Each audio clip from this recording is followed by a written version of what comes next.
नमः शिवाय। भक्तराज ध्रुव ने मात्र 5 वर्ष की अवस्था में कुछ ही दिनों में भगवान को प्रसन्न करके उनका परम पद प्राप्त किया। भागवत भक्त ध्रुव के इस पवित्र चरित्र को जो श्रद्धा पूर्वक सुनते हैं उन्हें भगवान की भक्ति प्राप्त होती है। श्रीमद् भागवत पुराण की इस वीडियो में आप जानेंगे यक्षराज कुबेर ने ध्रुव जी को क्या वरदान दिया और भगवान के धाम जाते हुए महाराज ध्रुव को क्या चिंता हुई।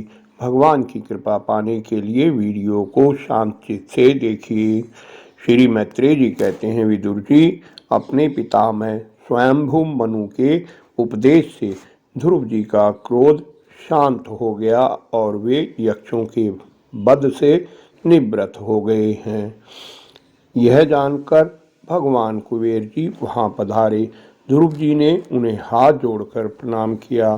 श्री कुबेर जी बोले, शुद्ध हृदय क्षत्रिय कुमार, तुमने अपने दादा के उपदेश से ऐसा दुस्तज्य वैर त्याग दिया, इससे तुम पर मैं बहुत प्रसन्न हूँ। वास्तव में ना तुमने यक्षों को मारा है, ना यक्षों ने तुम्हारे भाई को मारा है। समस्त जीवों की उत्पत्ति और विनाश का एकमात्र कारण काल ही है। ध्रुव, अब तुम जाओ, भगवान तुम्हारा मंगल करें। तुम संसार पाश से मुक्त होने के लिए सब जीवों में समदृष्टि रखकर सर्वभूतात्मा भगवान श्री हरि का भजन करो। उनके चरण कमल ही सबके लिए भजन करने योग्य हैं।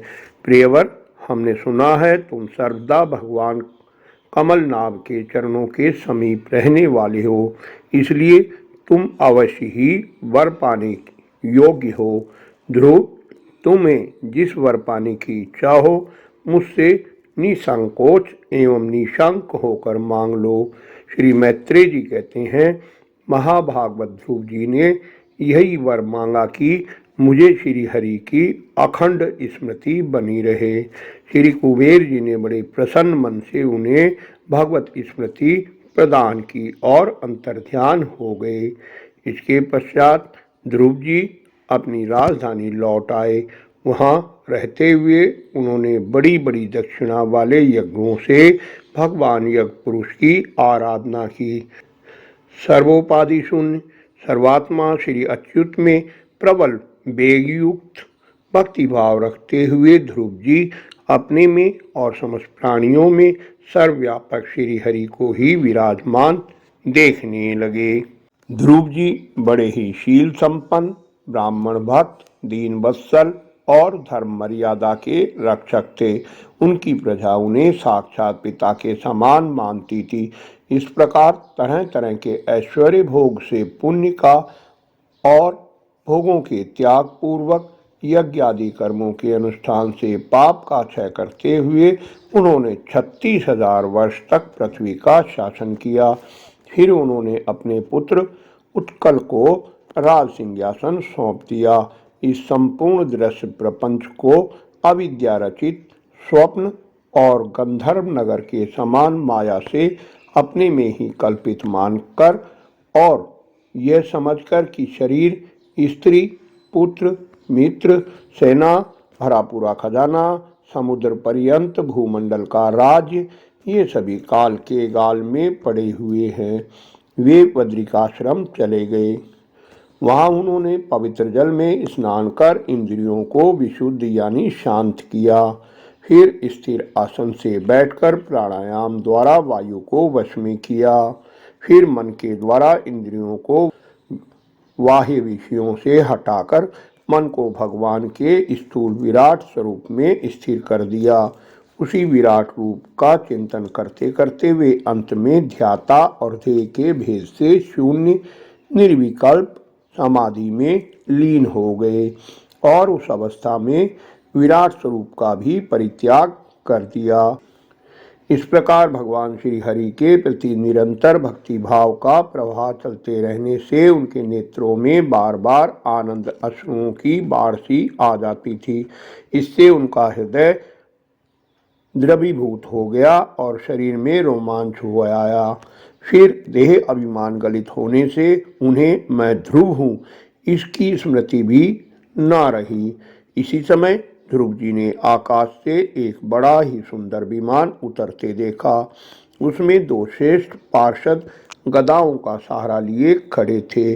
उन्हें पुण्यश्लोक श्रीहरि के सेवक जान ध्रुव जी हड़बड़ाहट में पूजा आदि का क्रम भूलकर सहसा खड़े हो गए और भगवान के पार्षदों में प्रधान है ऐसा समझकर उन्होंने श्री मधुसूदन के नामों का कीर्तन करते हुए उन्हें प्रणाम किया। ध्रुव जी का मन भगवान के चरण कमलों में तल्लीन हो गया और वे हाथ जोड़कर बड़ी नम्रता से सिर नीचा किए खड़े रह गए। तब श्रीहरि के पार्षद सुनंद और नंद ने उनके पास जाकर मुस्कुराते हुए कहा, राजन, आपका कल्याण हो। आप सावधान होकर हमारी बात सुनिए।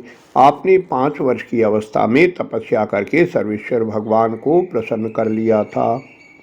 हम उन्हीं भगवान विष्णु के सेवक हैं और आपको भगवान के धाम ले जाने के लिए यहाँ आए हैं। आयुष्मान, यह श्रेष्ठ विमान श्रीहरि ने आपके लिए ही भेजा है। आप इस पर चढ़ने योग्य हैं।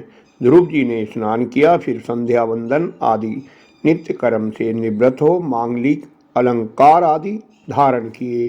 बद्रिका आश्रम में रहने वाले मुनियों को प्रणाम करके उनका आशीर्वाद लिया। इसके बाद उस शेष विमान की पूजा और प्रदक्षिणा की और पार्षदों को प्रणाम कर सुवर्ण के समान कांतिमान दिव्य रूप धारण कर उस पर चढ़ने को तैयार हुए। इतने में ही ध्रुव जी ने देखा कि काल मूर्तिमान होकर उनके सामने खड़ा है। तब वह मृत्यु के सिर पर पैर रखकर उस अद्भुत विमान पर चढ़ गए। ध्रुव जी जो ही भगवान के धाम को जाने के लिए तैयार हुए, त्यों ही उन्हें अपनी माता सुनीति का स्मरण हो आया। वे सोचने लगे, क्या मैं बेचारी माता को छोड़कर अकेला ही दुर्लभ वैकुंठ धाम को जाऊंगा? नंद और सुनंद ने उनके हृदय की बात जानकर उन्हें दिखलाया कि देवी सुनीति आगे आगे दूसरे विमान पर जा रही हैं। बोलो श्री कृष्ण भगवान की जय।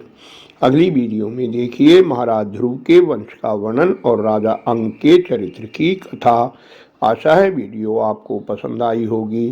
कृपया लाइक कर उत्साहवर्धन करें।